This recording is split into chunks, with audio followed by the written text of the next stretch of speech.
सभी, मैं दिग्विजय फिर से स्वागत करता हूं आपका स्कोर हाई क्लासेस के यूट्यूब चैनल पर।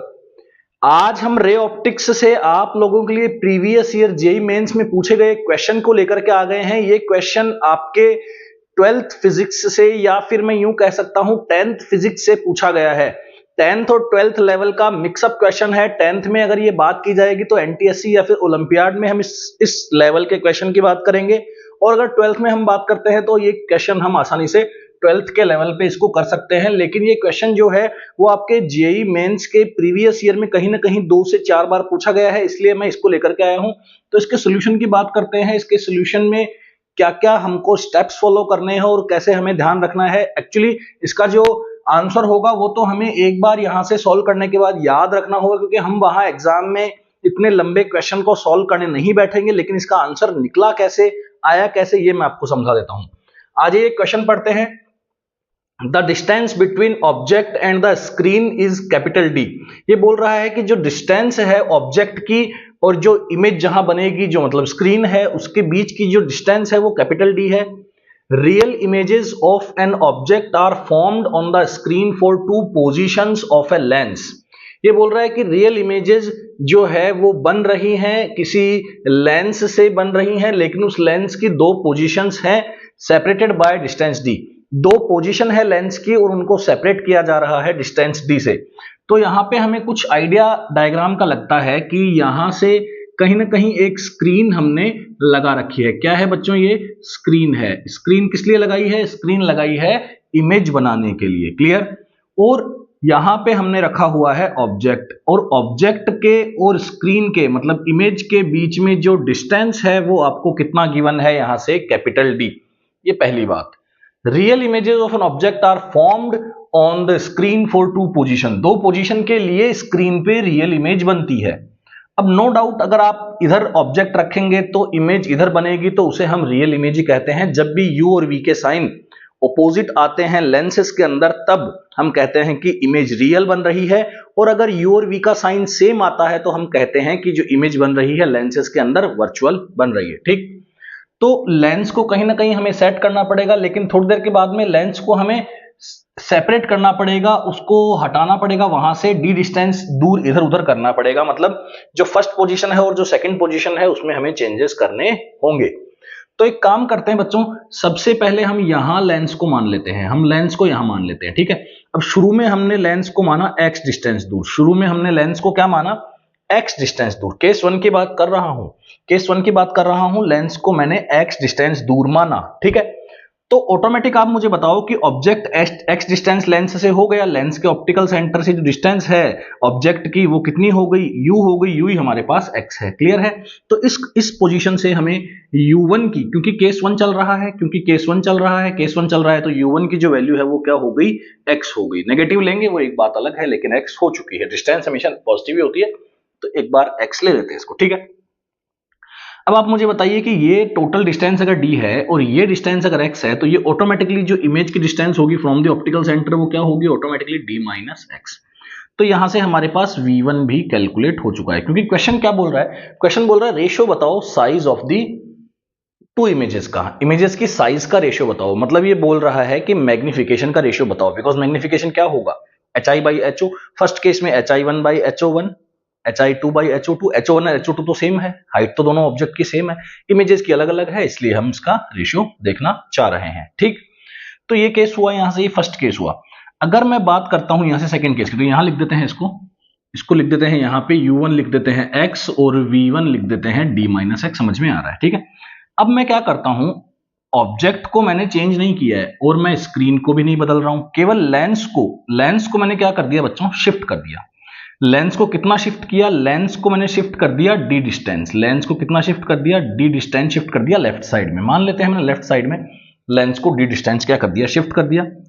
अब आप मुझे बताइए, क्या ऑब्जेक्ट अभी भी लेंस से x डिस्टेंस दूर ही रहेगा क्या? जी बिल्कुल नहीं रहेगा। लेकिन क्या ये वाली डिस्टेंस बदलेगी जो कैपिटल डी आप लोगों को दे रखी थी? नहीं, बिल्कुल नहीं बदलेगी। ये डिस्टेंस तो बिल्कुल भी नहीं बदलने वाली है। ये डिस्टेंस पहले भी d थी, ऑब्जेक्ट और इमेज के बीच की डिस्टेंस पहले भी कैपिटल D थी, और अभी भी ऑब्जेक्ट और इमेज के बीच की डिस्टेंस अभी भी कैपिटल D है। ठीक? लेकिन अब हमने इस लेंस को थोड़ा लेफ्ट साइड में शिफ्ट कर दिया है। लेफ्ट भी कर सकते हैं, कई बच्चे बोलेंगे राइट नहीं कर सकते क्या? जी राइट भी कर सकते हैं, लेफ्ट भी कर सकते हैं, एक ही बात है। तो लेफ्ट अगर हमने शिफ्ट किया तो अब ये डिस्टेंस क्या रही? x रही। पहले x थी, u1 x था, क्या u2 x रहा? जी नहीं। u2 क्या हो गया?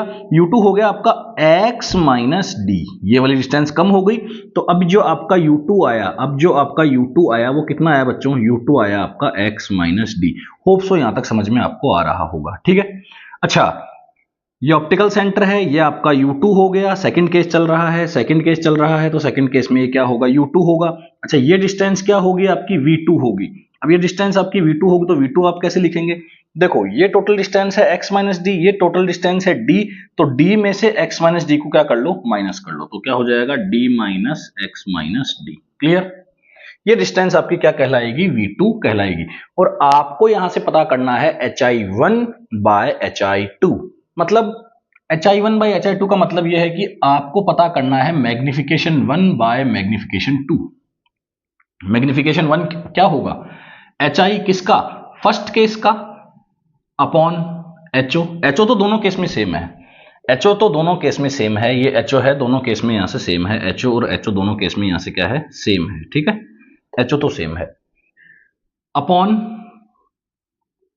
hi2 upon ho। तो ho से ho तो कैंसिल हो ही जाएगा, मतलब आपको hi1 और hi2 का ही रेशियो पता करना है। वो पता करना है कैसे? m1 रेशियो m2 से पता करने से हो जाएगा। अच्छा, m1 रेशियो m2 क्या होगा? m1 रेशियो m2 क्या होगा? m1 होगा, देखो मैग्निफिकेशन होता क्या है लेंस का? v बाई यू होता है, तो फर्स्ट केस में v1 बाय u1 होगा और सेकंड केस में क्या होगा? v2 बाय u2 होगा। आ रही है बात समझ में? ठीक है। लेकिन ये यहां से कैंसिल आउट नहीं होंगे। आप ये मत सोचना कि अच्छा HO कैंसिल हो गए तो ये भी U1 U2 कैंसिल हो गए। नहीं, U1 U2 कैंसिल नहीं होंगे। आप देख रहे हैं कि U1 और U2 की वैल्यू दोनों की क्या है? डिफरेंट है। क्लियर है? और V1 और V2 की वैल्यू भी क्या है? डिफरेंट है। तो हमें क्या करना होगा बच्चों? यहां से हमें लेंस फॉर्मूला अप्लाई करना होगा केस 1 में भी और केस 2 में भी हमें लेंस फॉर्मूला अप्लाई करना होगा। तो केस 1 में लेंस फॉर्मूला अप्लाई करेंगे तो लेंस फॉर्मूला क्या होता है? 1 minus V minus 1 upon V minus 1 upon U equal 1 upon F. तो केस 1 में लगाते हैं, तो केस 1 में यहाँ V1 पे और U1 पे 1 1 आ जाएगा, U और V पे 1 1 आ जाएगा, F पे तो आएगा नहीं क्योंकि फोकल लेंथ नहीं बदलेगी। फोकल लेंथ एक बार जो हो जाती है वही रहती है। फोकल लेंथ नहीं बदलती जब तक वो मीडियम नहीं बदलता है। मीडियम बदलता है तो फोकल लेंथ बदलती है। अभी एयर है सराउंडिंग में तो फोकल लेंथ नहीं बदलेगी, ठीक। तो बात करते हैं यहां से V1 की। तो भैया V1 कितना है? V1 तो d माइनस एक्स है, तो फटाक से लिख देते हैं यहां से d minus X minus U1 कितना है? U1 है हमारा x, तो क्या आएगा? माइनस का x साइन कन्वेंशन, ये क्या हो जाएगा? 1 बाय एफ। तो यहां से 1 upon D minus X, minus minus क्या बन जाएगा? प्लस बन जाएगा, और ये क्या आ जाएगा? 1 बाय एफ। एक काम करते हैं, इसे इक्वेशन नंबर 1 देते हैं। और अब काम करते हैं केस 2 में, और केस 2 में फिर से क्या अप्लाई करते हैं? Lens formula 1 by V2 minus 1 by U2 equal 1 by F. V2 कितना है बोलिए? d minus X minus D. क्या है? d minus X minus D minus ये क्या है? माइनस का x minus D equal 1 by F. तो यहां से क्या हो जाएगा? d minus X minus D, minus minus क्या बन जाएगा? प्लस बन जाएगा। तो ये क्या आ जाएगा? x minus D equal 1 by F. इसे हमने दे दी इक्वेशन नंबर 2।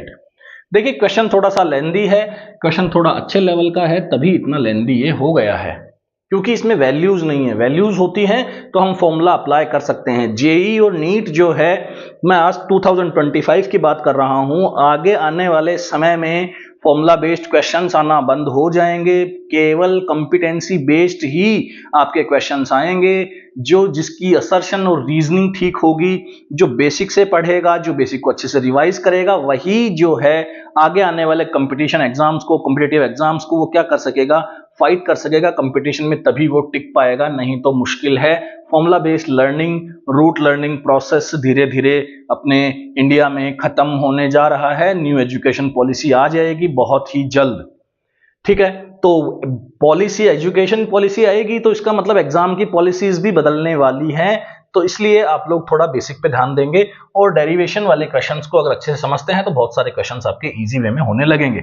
तो आप देखिए कि इक्वेशन 1 और इक्वेशन 2 को आप अगर इक्वल कर सकते हैं, क्योंकि 1/f की वैल्यू ये है, 1/f की वैल्यू ये है, तो अगर दोनों इक्वेशन के RHS इक्वल हैं तो नो डाउट LHS भी इक्वल होंगे। इसका मतलब 1/d - x plus 1/x is equals to 1/d - x minus d plus 1/x minus d, ये आपस में क्या रहे होंगे, इक्वल रहे होंगे। ठीक है, तो एक काम करते हैं भैया, एलसीएम लेते हैं, फिर एलसीएम लेते हैं तो यहां से ये एलसीएम आ जाएगा, इसका डिवाइड लगाएंगे तो ये x आ जाएगा, x plus d minus x आ जाएगा, यहां से भी एलसीएम लेंगे तो d minus x minus d भी एलसीएम में आएगा और x माइनस d भी एलसीएम में आएगा। सही है, ये भी एलसीएम में आएगा, दोनों एलसीएम में आएंगे तो ये आएगा, तो यहां से x minus d plus d minus x plus d, क्योंकि इस माइनस से इसके साइन चेंज भी तो होंगे।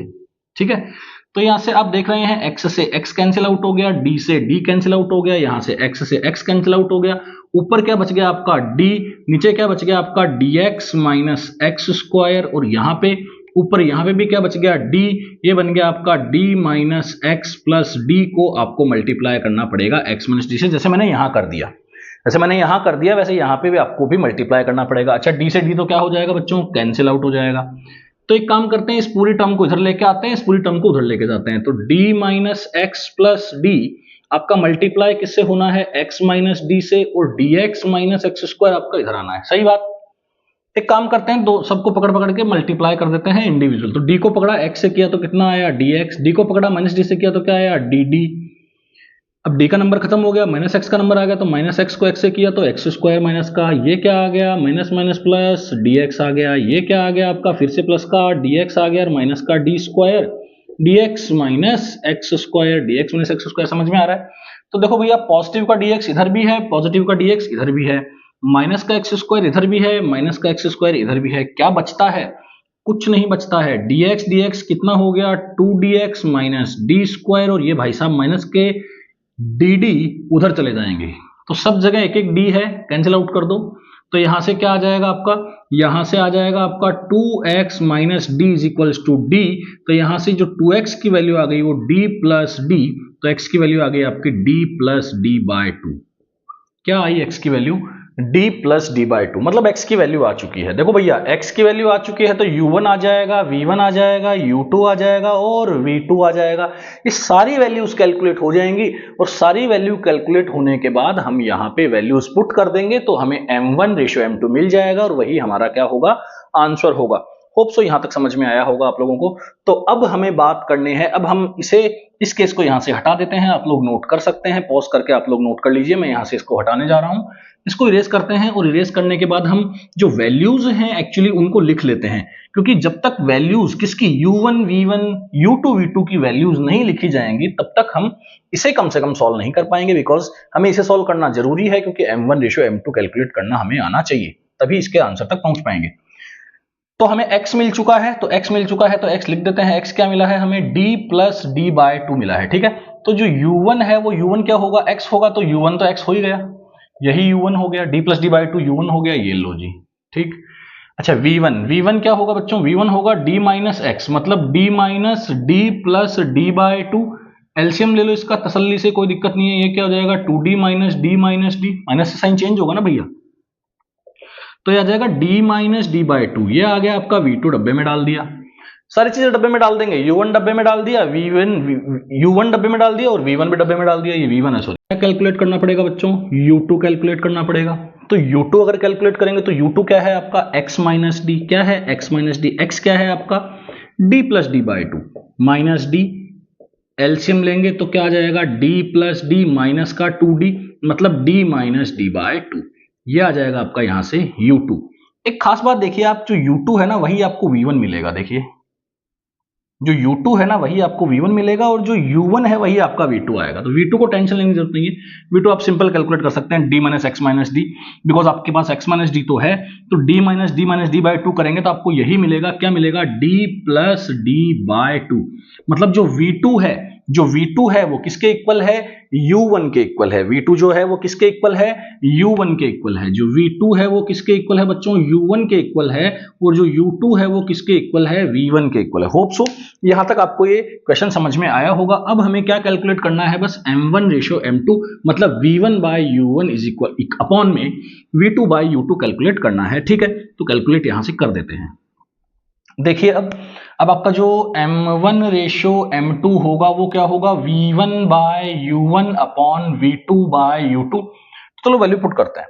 तो वैल्यू पुट करते हैं तो V1 की वैल्यू क्या पुट करेंगे, V1 की वैल्यू पुट करेंगे क्या, D minus D by 2 upon U1 की वैल्यू, U1 क्या है, D प्लस डी बाय 2, तो D प्लस डी बाय 2। ठीक है, V2 की वैल्यू क्या है, V2 की तो वैल्यू U1 के बराबर ही है, D प्लस डी बाय 2। और यहां से U2 की वैल्यू क्या है, U2 की वैल्यू तो V1 के इक्वल है, तो V1 ये रहा, मतलब D minus D by 2। Confuse तो नहीं हो गए हैं आप लोग। ठीक है, कंफ्यूजन का कोई खेल नहीं है। यहां से हमने V1, V2, U1, U2 calculate किया है और वैल्यूज पुट कर रहे हैं। ठीक है, देखो भैया इसके नीचे भी 2 है, इसके नीचे भी 2 है, ये तो कट गया। इसके नीचे भी 2 है, इसके नीचे भी 2 है, कट गया। तो ये d माइनस डी कहां चला गया, ऊपर चला गया, और d प्लस डी कहां आ गया, नीचे। तो ये क्या हो गया, यहां से d माइनस डी का होल स्क्वायर और अपन क्या बन गया, d प्लस डी का होल स्क्वायर। तो यहां से आपका ऑप्शन कौन सा हो जाएगा, ऑप्शन हो जाएगा सी। आई होप सो आप लोगों को एक क्वेश्चन समझ में आया होगा। आई नो ये थोड़ा सा लेंदी है, लेंदी इसको करना ही पड़ा क्योंकि इसके एक्सप्लेनेशंस बहुत ज्यादा थोड़े कॉम्प्लेक्स हैं। होप सो वीडियो अच्छा लगा होगा। Thank you so much, keep watching.